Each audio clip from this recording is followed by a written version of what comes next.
I'm sure everyone has heard so many times the words of the Rabbi who quotes Maimonides, who in turn codifies what the Talmud says, that even one mitzvah can change the whole world, can save the whole world, can tip the scales for the whole world. And we often wonder, is that to be taken literally, or maybe that's hyperbole?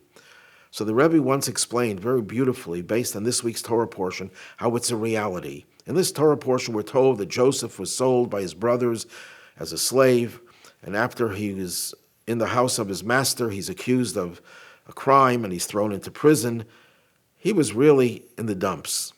And the Torah then describes a scene where he sees two people, the butler of Pharaoh and the baker.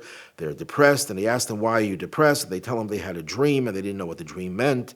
He interprets their dream, and 2 years later, Pharaoh has a dream, and Joseph was brought into Pharaoh's court because the butler remembered that Joseph knew how to interpret dreams, and no one else could. And Joseph interpreted the dream to mean that there'll be 7 years of plenty, followed by 7 years of terrible famine, but they should prepare in the 7 years of plenty and the world will not starve. Now, the Rebbe says, let's trace everything back to the original event where Joseph sees the two prisoners depressed, and he asks them why they're depressed. Why would Joseph ask them if they're depressed? Most people, in prison especially, are depressed anyhow. And anyhow, Joseph had every reason to be miserable, to just think about himself, to commiserate about his own fate, his own lot.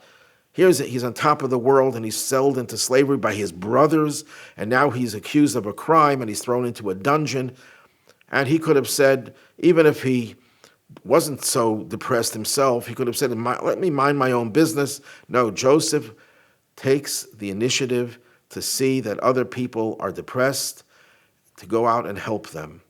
Now, what would have happened if he would have said, let me mind my own business, I'm not going to ask them anything, I don't care about them, I won't even notice them, and they would never have known that Joseph could interpret dreams. And Pharaoh's dream would have gone uninterpreted, and the 7 years of plenty would have ended without any storage of food, and in the 7 years of famine, that would have killed the entire Egyptian populace, and by extension, the rest of the world that depended on Egypt. That one little gesture of asking someone depressed, how are you? That could tip the scales and save the world. And that's what we should take to heart, that the coming of Mashiach could depend on one more act of kindness and goodness. As the Rebbe told the CNN reporter, that what is left for us to do, one more act of goodness and kindness could bring us the ultimate redemption.